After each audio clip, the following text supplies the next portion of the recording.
السلام عليكم ورحمة الله وبركاته.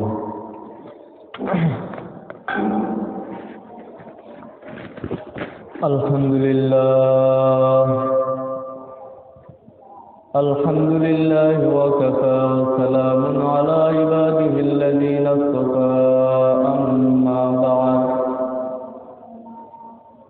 فأعوذ بالله من الشيطان الرجيم. بسم الله الرحمن الرحيم.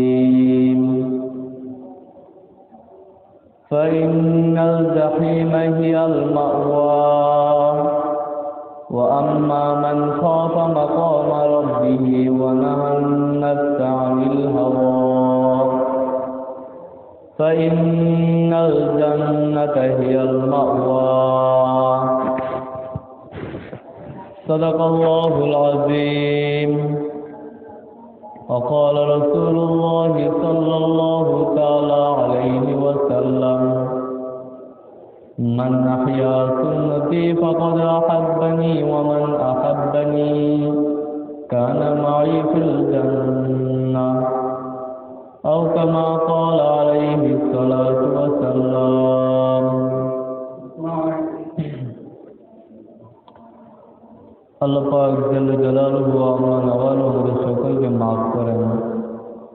আল্লাহ পাক আমাদের সকলের জন্য জান্নাতুল ফিরদাউস মঞ্জুর করেন।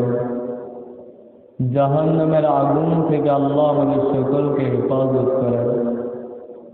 আল্লাহর পছন্দের জিন্দেগি, খুশিওয়ালা জিন্দেগি আল্লাহ পাক আমাদের দান করেন। আমার ভাইয়েরা, জিন্দেগি বড় দামি, বড় মূল্যবান। মানুষের জিন্দেগি তো মানুষের জিন্দেগি, পশুর জিন্দেগি না।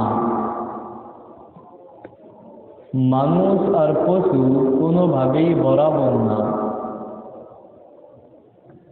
শ্বাস নিঃশ্বাস নেওয়া বাঁচে পশু, আর এই শ্বাস নিঃশ্বাসের দ্বারা বাঁচে এই মানুষ। তবে মানুষ মানুষ আর পশু পশু। আমার ভাইয়েরা, এই মানুষ যখন আল্লাহকে চিনে, আল্লাহকে মানে, আল্লাহকে রাজি খুশি রাখে, আল্লাহর কসম এই মানুষের মর্যাদা ফেরেশতার চেয়েও বেশি। হে মানুষ, তুমি পশুত্ব থেকে ঊর্ধ্বে ওঠো, আল্লাহ পাক তোমাকে ফেরেশতার চেয়েও ঊর্ধ্বের মর্তবা দান করবেন।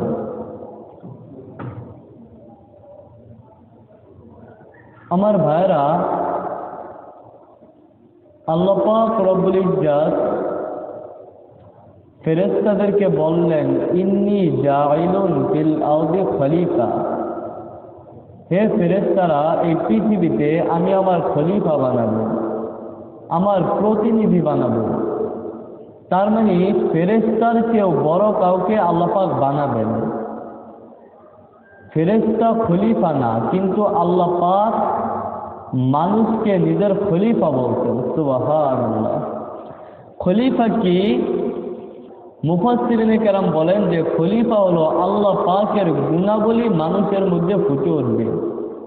আল্লাহ পাক সুন্দর, আল্লাহ পাকের নূর এবং তাজাল্লি এই মানুষের মধ্যে ফুটে উঠবে। মানুষ ऐसा আল্লাহ পাকের প্রিয় মাখলুক, ऐसा আল্লাহ পাকের শানওয়ালাই মানুষ। আল্লাহ পাক সেই মনুষ্যত্বের মর্যাদা আমাদের রক্ষা করার তৌফিক দান করেন। মৌলানা জালালউদ্দিন রুমি রহমতুল্লাহর কবরকে আল্লাহ তাআলা নূরে পরিপূর্ণ করেন। তিনি বলেন যে ওই মানুষ যার মধ্যে সুন্দর গুণাবলী নাই, যা আল্লাহ পাক দেখতে চান, আসলে এই মানুষটা আকৃতির মানুষ, আসল মানুষ সে না। আমার ভাইরা, তো আমরা যদি আল্লাহর জান্নাতে যাইতে চাই, সর্বপ্রথম আমাদেরকে মানুষ হইতে হবে। মানুষ হইতে হবে। বলতে পারেন যে হুজুর আমি এখন মানুষ না। আমার প্রিয় বন্ধু, আসল মানুষ সে যার ভিতর এবং বাহির উভয়টা আল্লাহর মর্জি মতো হয়, উভয়টা আল্লাহর পছন্দ মতো হয়, ওই ব্যক্তি মানুষ। আর যে আল্লাহর সন্তুষ্ট মতো চলে না, যার উপরে আল্লাহ পাক রাজি খুশি না, আসলে সে আকৃতির মানুষ, আসল মানুষ সে না। তো আমরা যদি আল্লাহকে পাইতে চাই, আল্লাহর জান্নাতে যাইতে চাই, তাহলে আমাদেরকে সর্বপ্রথম মানুষ হইতে হবে, মানুষ হইতে হবে।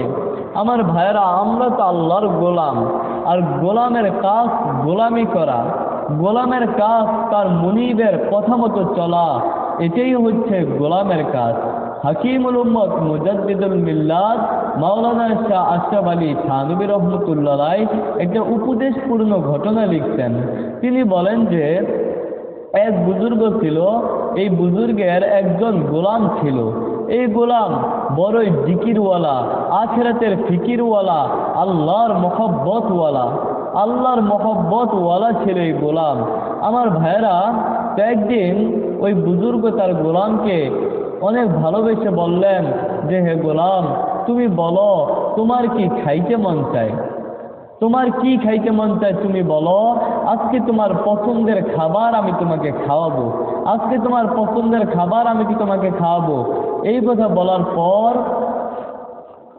কথা বলার পর ওই গোলাম বললেন যে, হযরত জি, গোলামের পছন্দের না কোনো খাবার হয় না, তার মালিক তাকে পছন্দ করে যেই খাবার কিনে দেয়, যেই খাবার খাইতে দেয়, এটাই হচ্ছে গোলামের পছন্দনীয় খাবার। এই কথা শোনার পরে ওই বুজুর্গ কিছু সময় চুপ থাকলেন। এরপরে বললেন, হে গোলাম, তুমি বলো তোমার কি পোশাক পছন্দ, আজকে আমি তোমাকে তোমার পছন্দের পোশাক কিনে দেব, পছন্দের পোশাক কিনে দেব। এই কথা শোনার পর ওই গোলাম বললেন যে, হযরত জি, গোলামের পছন্দের কোনো পোশাক হয় না, তার মালিক তাকে যেই পোশাক পছন্দ করে কিনে দেয়, এটাই হচ্ছে গোলামের পছন্দনীয় পোশাক। এই কথা শোনার পর বুজুর্গ আবার কিছু সময় চুপ থাকলেন। এরপরে বললেন, হে গোলাম, তুমি বলো তোমার কি নাম, তোমার নাম তোমার নিজ মুখে বলো, আমি শুনবো, শুনলে খুব খুশি হব, অনেক খুশি হব। এই কথা শোনার পর এই গোলাম বললেন যে, হযরত জি, গোলামের কোনো নাম হয় না, তার মালিক তাকে পছন্দ করে যেই নামে ডাকে, এটাই গোলামের পছন্দনীয় নাম। এই কথা শোনার পরে বুজুর্গ বেহুশ হয়ে গেলেন।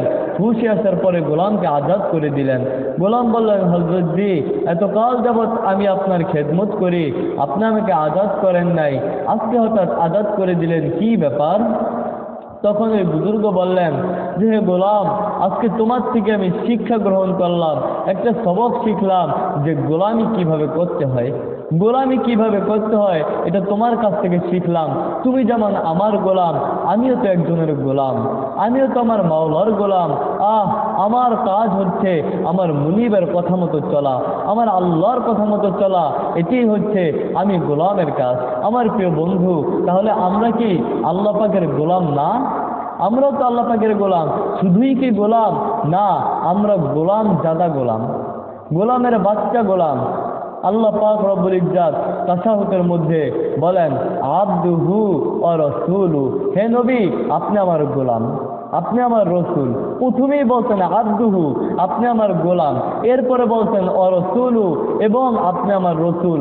আমার ভাইয়েরা, তো রসুল যদি গোলাম হয়, আমরা তো গোলামের বাচ্চা গোলাম, গোলাম দাদা গোলাম। তাহলে গোলাম তো থাকবে তার মুনিবের কথা মতো, গোলাম তো চলবে তার মুনিবের কথা মতো। আর এটাই হচ্ছে গোলামের করণীয়, এটাই গোলামের করণীয়। কিন্তু আমরা ভুলে গেছি, আমরা যে গোলাম, আমরা ভুলেই গেছি। আমরা জানি না যে আমরা গোলাম, আমাদের খেয়াল নাই যে আমরা গোলাম। দুনিয়া আসার পর দুনিয়ার টাকা পায়া, দুনিয়ার সম্পদ পায়া, ক্ষমতা পায়া, দুনিয়ার ক্ষমতা পায়া, সম্পদ পায়া, টাকা পায়া, আমরা বুক টান টান করে ঘুরি, মাথা উঁচু করে ঘুরি। আসলে আমাদের পরিচয় আমরা ভুলে গেছি, আমাদের পরিচয় আমরা সত্যিকারের ভুলে গেছি। আমার ভাইরা, তো আজকের থেকে আবার মনে করতে হবে আমরা আল্লাহর গোলাম, আর আল্লাহর কথা মতো চলাই আমাদের কাজ। যদি আমরা আল্লাহ পাকের কথা মতো চলি, রব্বুল আলামিন বলেন, আমার বান্দা, তুমি আমার হয়ে যাও, আমি তোমার হয়ে যাব। বাংলাদেশের শ্রেষ্ঠ বুজুর্গ মাওলানা শামসুল হক ফরিদপুরি রহমতুল্লাহ আলাইহি নাম শুনছেন না? হয়তো শামসুল হক ফরিদপুরি রহমতুল্লাহ বলেন যে হে পৃথিবীর মানুষ, তোমরা শোনো, এই পৃথিবীতে তোমার টাকা আছে, ক্ষমতা আছে, সম্পদ আছে, পয়সা আছে, সব আছে, আল্লাহ নাই, তোমার কিছুই নাই। আর এই পৃথিবীতে তোমার টাকা নাই, ক্ষমতা নাই, পয়সা নাই, কিচ্ছু নাই, আল্লাহ আছে, তো তোমার সব আছে, তোমার সব আছে। আমার প্রিয় বন্ধু, আল্লাহ পাক আছে তো সব আছে। দেখেন, একটা উদাহরণস্বরূপ একটা কথা বলি। ধরেন এক বাচ্চা, এই বাচ্চার দরবারে একটা মেয়ে আসছে ভিক্ষা করার জন্য। তো বাচ্চা বললেন যে মেয়ে তুমি ভিক্ষা করো, কি জন্য ভিক্ষা করো? তো মেয়েটা বললো যে বাচ্চা নামদার, এই পৃথিবীতে আমার মা বাবা কেউ নাই, অনেক জায়গায় কাজের খোঁজে গেলাম, কেউ আমাকে কাজও দেয় না, তো কি করব, পেটের ক্ষুধায় ভিক্ষা করতে হয়। তখন বাচ্চা বললেন যে আজকে থেকে আর ভিক্ষা করার দরকার নাই, আমি তোমাকে বিবাহ করব। বিয়ের প্রস্তাব দিলে মেয়েটা রাজি হয়েছে। রাজি হওয়ার পরে দুজনের মধ্যে যখন বিবাহ হয়ে গেছে, এবার আপনারা বলেন মেয়েটা কি ভিখারি? ভিখারি না, বেগম হয়ে গেছে, রাজরানী হয়ে গেছে। কারণ কি, বাচ্চাকে পেয়ে গেছে, পুরো রাজত্ব তার হয়ে গেছে। প্রিয় ভাইরা আমার, আমরা যদি আল্লাহকে পেয়ে যাই, আল্লাহর কসম পুরো পৃথিবী আমাদের হয়ে যাবে। আসমান আমাদের, জমিন আমাদের, চাঁদ আমাদের, নক্ষত্র আমাদের, সব আমাদের। আল্লাহর যা আমাদের তা, আল্লাহর যা আমাদের তা। এজন্য আমাদের উচিত হলো আল্লাহর হওয়া, টাকার পিছনে ঘোরা না। আমার প্রিয় বন্ধু, শান্তি কোথায় খোঁজো? মানুষেরা মনে করে যে শান্তি আছে টাকার মধ্যে। যার 1 লক্ষ টাকা আছে তার কাছে জিজ্ঞেস করেন যে ভাই কেমন শান্তিতে আছেন, তিনি বলবেন না ভাই শান্তি নাই। আমার তো মনে হয় যার একটা বড় বাড়ি আছে সে শান্তিতে আছে। তো বাড়িওয়ালাকে জিজ্ঞেস করেন ভাই তাহলে আপনি কেমন আছেন, তিনি বলবেন বাড়ি আছে, কিন্তু আমার কাছে মনে হয় যদি আমার একটা গাড়ি থাকতো তাহলে বোধহয় শান্তিতে থাকতে পারতাম। তো দামি বাড়িওয়ালা গাড়িওয়ালাকে জিজ্ঞেস করেন ভাই আপনি কেমন আছেন, বলবে আমি না, মেম্বার সাহেব বোধহয় খুব সুখে আছে, কারণ তিনি মেম্বার, তার কথা মতো সবাই চলে। মেম্বার সাহেবকে জিজ্ঞেস করা হলে ভাই চেয়ারম্যানের ধমক শুনতে শুনতে জীবন শেষ, চেয়ারম্যান সাহেবই সুখে আছে। চেয়ারম্যান সাহেব বলবে না, এমপি সাহেব সুখে আছে। এমপি বলবে মন্ত্রী, মন্ত্রী বলবে প্রধানমন্ত্রী, প্রধানমন্ত্রী বলবে এই গরিব দেশের প্রধানমন্ত্রী হয়ে কি শান্তি আছে? অমুকের থেকে টাকা কর্জ নেওয়া, টাকা কর্জ নিতে নিতেই জীবন শেষ। উন্নত রাষ্ট্রের প্রধানমন্ত্রী, তার থেকে সুখে আর কেউ নাই। আমার প্রিয় বন্ধু, আল্লাহর কসম, উন্নত রাষ্ট্রের প্রধানমন্ত্রীও শান্তিতে নাই। শান্তিতে আছে সিজদাওয়ালা, শান্তিতে আছে জিকিরওয়ালা, শান্তিতে আছে দোয়া মোনাজাত করেনেওয়ালা। রব্বুল আলামিন বলেন আল্লাহ আমার কাছ থেকে শোনো, শান্তিতে কে আছে? বিজিক্রিল্লাহি, বিজিক্রিল্লাহি তাতমাইন্নুল কুলুব। শান্তি খুঁজতেছো? অজু করো, অজু করো, নামাজ পড়ো, সিজদায় পড়ে যাও, আল্লাহর কসম ওখানেই শান্তি আছে। দোয়া মোনাজাত করো, ওখানেই শান্তি আছে। একজন স্বামী সারাদিন কাজ করার পরে বাসায় ফিরে যদি দেখে যে তার স্ত্রী জায়নামাজ বিছায়া নামাজ পড়তেছে, নামাজ শেষে স্বামীকে বলল যে আজকে সন্ধ্যাবেলা আমি বাচ্চাদেরকে নিয়ে আপনার জন্য অনেক দোয়া করছি, দোয়া মোনাজাত করছি, আপনি বাইরে থাকেন, বিপদ আপদ থেকে যেন আল্লাহ পাক আপনাকে রক্ষা করে। আমি আমার বাচ্চাদেরকে নিয়ে খুব কান্নাকাটি করছি, অনেক দোয়া করছি। কি ভাইরা, স্বামীর হৃদয়টা কি শান্তি হয়ে যাবে না? স্ত্রীর মুখে যদি এই কথা শুনে স্বামী কি খুশি হবে না? এবং স্বামী যদি বলে যে আমি বাসায় থাকি, মসজিদে তোমার জন্য অনেক দোয়া করছি, আল্লাহ পাক তোমাকে হায়াতের মধ্যে বরকত দান করুন। এবং স্ত্রী যখন রান্না করে, খাবার খাওয়ার পরে আলহামদুলিল্লাহ আজকে অনেক মজা হয়েছে, আল্লাহ পাক অনেক খাওয়াইছে, তৃপ্তি সহকারে খাইলাম, এই কথা যদি স্বামী বলে, কি ভাইয়েরা, স্ত্রী খুশি হবে না? খুশি হবে।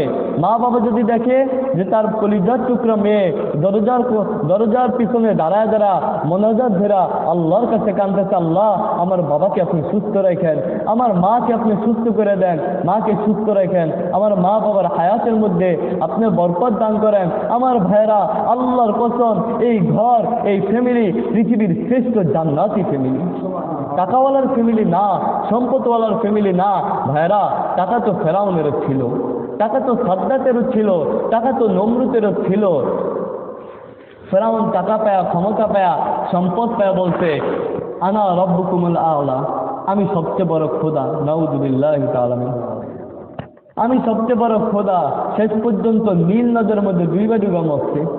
নমরুদের টাকার অভাব ছিল না, ক্ষমতার অভাব ছিল না, সম্পদের অভাব ছিল না।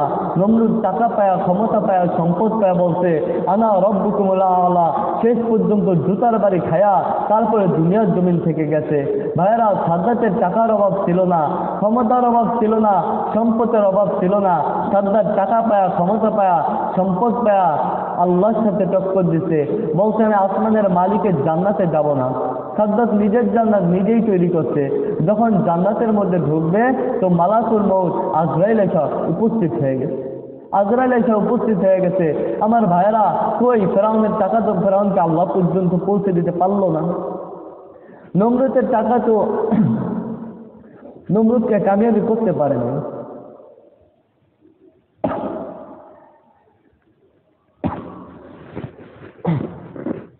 সাদ্দাতের টাকা সাদ্দাতকে আল্লাহ বানিয়ে দিতে পারছে, কিন্তু ইব্রাহিম ইবনে আদহাম রহমতুল্লাহ আলাইহি বলকের বাদশাহ ছিলেন। আল্লাহর প্রেমে বাদশাহ তারা জঙ্গলে, নিশাপুরের জঙ্গলে কাটায় দিচ্ছেন, নিজের জিন্দেগিকে বরবাদ করে দিচ্ছেন। আমার প্রিয় বন্ধু ইব্রাহিমকে আল্লাহ পাক জান্নাতি মানুষ বানায় দিচ্ছেন। কেন বোঝো না? কি মনে করো একা একা গুনাহ করো, কেউ দেখে না? রব্বুল আলামিন বলেন আলাম ইয়ালাম বিআন্নাল্লাহা ইয়ারা, সে কি জানে না যে তার রব, তার মালিক তার দিকে তাকায় রয়েছে? তুমি ঘরের দরজা জানালা বন্ধ করে গুনাহ করো, একা একা গুনাহ করো যাতে কেউ না দেখে, মাখলুকের ভয়ে ঘরের দরজা যে বন্ধ করলা, তুমি কি জানো না খালিকের দরজা খোলা, আল্লাহর দরজা খোলা? আমার ভাইয়েরা, আল্লাহ পাক সব দেখে, সব জানে। আল্লাহ পাক সব দেখে, সব জানে। রব্বুল আলামিন বলেন ইন্না রব্বাকা লাবিল মিরসাদ। মিরসাদ ওই অবস্থাকে বলে যে শিকারী যখন শিকার করতে যায় তখন ধীরে ধীরে পা ফেলে, নিঃশ্বাস আস্তে আস্তে নেয়, শিকার যাতে টের পায়া না যায়, শিকার যাতে টের পায়া না যায়, আস্তে আস্তে নিঃশ্বাস নেয়, ওই অবস্থাকে বলে মিরসাদ। রব্বুল আলামিন বলেন ইন্না রব্বাকা লাবিল মিরসাদ।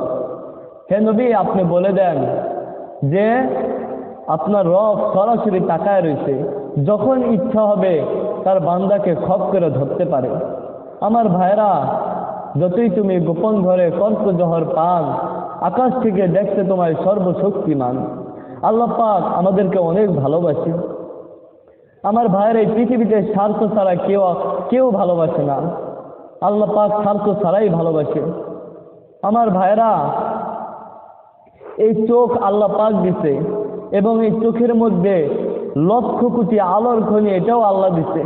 আমরা আল্লাহর কাছে কিডনি চাইছিলাম? চাই নাই, আল্লাহ পাক দিছে। আমরা তো মনে করি আমাদের মা আমাদেরকে অনেক ভালোবাসে, হ্যাঁ ভালোবাসে, কিন্তু ভাইয়েরা একটা জিনিস লক্ষ্য করেন, যে একটা মুরগির বাচ্চা জন্মের কিছুক্ষণ পরে নিজে নিজে হাঁটতে পারে না? হাঁটতে পারে, নিজে নিজে খাইতেও পারে।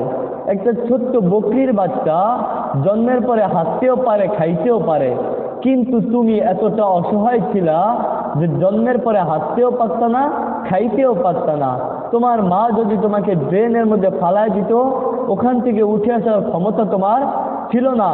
তোমার বাবা যদি তোমাকে আগুনের মধ্যে ফালায় দিত, ওখান থেকে উঠে আসার ক্ষমতা তোমার ছিল না।